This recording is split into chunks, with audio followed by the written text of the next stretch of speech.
जैसा कि आपने वीडियो का उन्वान देखा होगा, खुदाओं का कत्ल। तो सवाल ये है, क्या अल्लाह के अलावा भी कुछ और खुदा थे?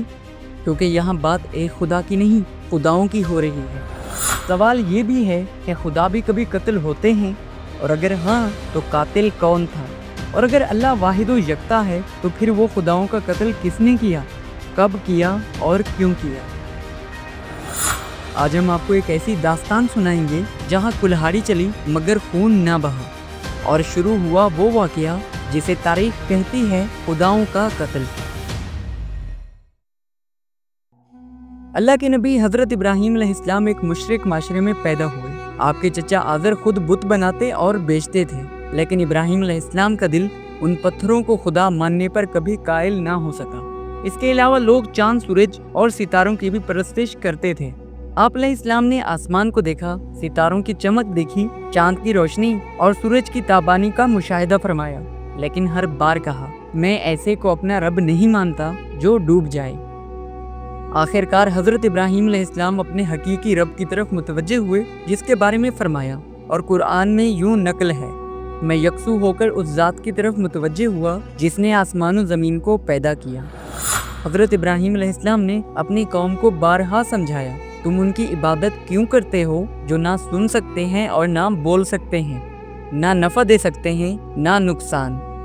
मगर कौम ने उनकी बात को झुटलाया। इब्राहीम अलैहिस्सलाम का दर्द बढ़ता गया। वो जानते थे कि सिर्फ समझाने से बात नहीं बनेगी, एक ऐसा अमल होना चाहिए जो कौम को झंझोड़ दे। एक दिन ऐसा आया जब पूरी कौम शहर से बाहर किसी मेले में चली गई। इब्राहीम अलैहिस्सलाम अकेले शहर में रह गए। ये वो लम्हा था जिसमें तारीख का एक अजीम बाब लिखा जाना था। हज़रत इब्राहीम अलैहिस्सलाम बुत खाने में दाखिल हुए, दाएं देखा, बाएं देखा और कुल्हाड़ी उठाई। पहला वार हुआ, एक बुत का बाजू गिरा, दूसरा टूटा, तीसरा चूर चूर हुआ, हर बुत टूटता गया। यूं इंसानों के बनाए हुए खुदाओं का गरूर खाक में मिलता गया। आखिर में वो बड़े बुत के पास गए जो सबसे ऊंचा और सबसे अजीम समझा जाता था। आप अलैहिस्सलाम उसे घूरने लगे, जैसे पूछ रहे हों, तू कहाँ था जब तेरे साथी टूट रहे थे? फिर हज़रत इब्राहीम अलैहिस्सलाम ने कुल्हाड़ी उस बड़े बुत के कंधे पर रख दी और एक खामोश पैगाम छोड़कर चले गए। जब लोग वापस आए तो उन्होंने अपने बुत खाने को तबाह हाल पाया। हर तरफ पत्थरों के टुकड़े बिखरे हुए थे। पूछा गया, ये तौहीन किसने की? किसी ने कहा, एक जवान है जिसका नाम इब्राहीम है, वो अक्सर हमारे खुदाओं की तौहीन करता है। हज़रत इब्राहीम अलैहिस्सलाम को बुलाया गया और आपसे पूछा गया, ऐ इब्राहीम, क्या ये सब तुमने किया है? हज़रत इब्राहीम अलैहिस्सलाम ने नरमी से लेकिन अजीम हिकमत अमली से जवाब दिया, ये काम तो उस बड़े बुत ने किया होगा, देखो ना कुल्हाड़ी भी उसके पास है। कौम कुछ लम्हे खामोश रही, फिर खुद ही बोल उठे, ये कैसे कर सकते हैं, ये तो बोल भी नहीं सकते।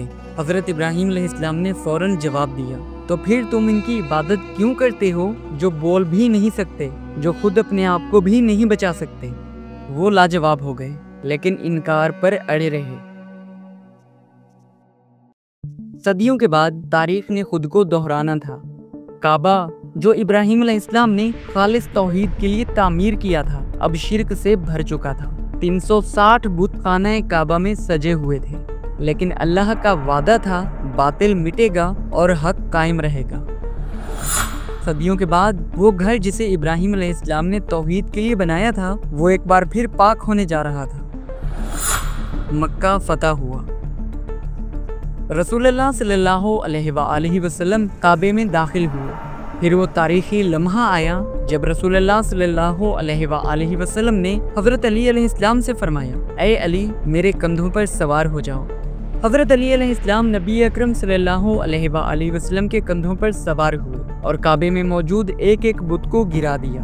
वो पत्थरों से तराशे गए मुशरिकों के खुदाओं का कत्ल था जो मुंह के बल जमीन पर गिरते रहे और तौहीद का परचम बुलंद होता गया।